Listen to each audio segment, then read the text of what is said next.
Maghimo tag fish fillet day nga humok og crunchy. Hello, it's me, Tia Jessa. Para dili manimahong lang sa ang atong isda day, maghumol lang taon, magpiga lang ta diri og 3 ka limonsito. Kada i-fish fillet nimo day kay katudyong mga white og unod nga mga isda. Para dili gahi ang imuhang fish fillet day. So kini akong gigamit day, mura manig baga-baga nga isda. Gibutangan lang pod nako siya sa gamay nga asin day o gibutangan pod nako siya og honey para pampabalance sa kaaslom og kaparat. I-mix lang dayon nato sila aron incorporate ang tanan og ato then isit aside mga 15 minutes while naghimot ta sa ato ang breadings. I mean sa atong butter. So nagkuha lang kog 1/4 lang na siya nga cornstarch og 1/2 dayon cup nga flour. Tagad lang sa dayon kog 1/4 tablespoon nga baking soda og 1/2 tablespoon nga baking powder. Okay ni dayon crispy fried day mao na ni siya ang mahimong lasa ani dinhi day katunga lang aning original flavor. Mao na ni magpalami day di na ako magbutang og asin og bitchin.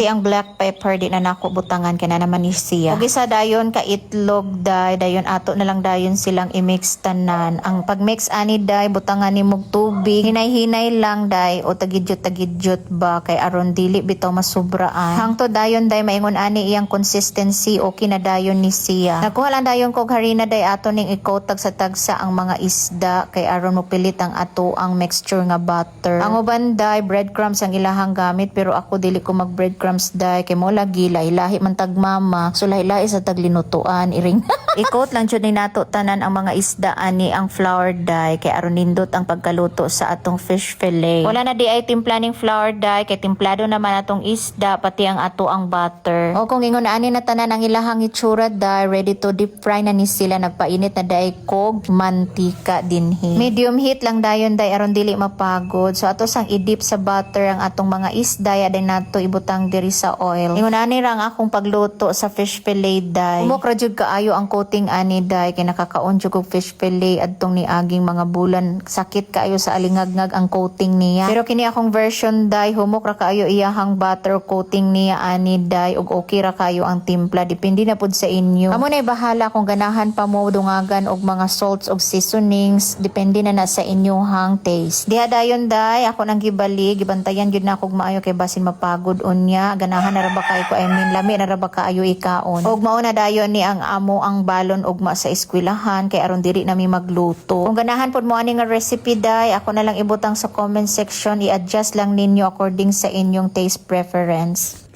Pickled mango nga nay carrots, nay sili, nay bumbay, lami kayo siya. Ato ni siyang i-partner sa atong fish fillet. Nakakaon kong fish fillet day bahas kang gahiya day. Sakit kaya ako alingag-ngag. Kani akong version is humok ra siya. Kain tayo. Humok ra ni siya nga fish fillet.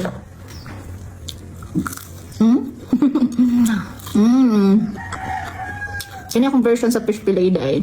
Promise, ganahan mo ani. Ahos day, ganahan ko.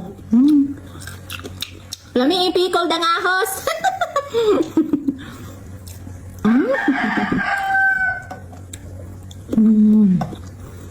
Oh good.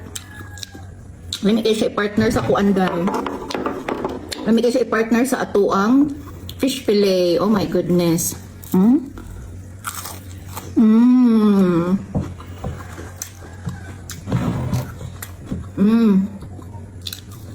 Ay, lami akong fish fillet.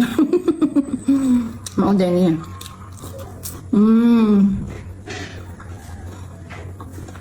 Salamat kayo sa pagtanan ninyo sa akong video. Unsa magamping kita kanunay. Marto bye.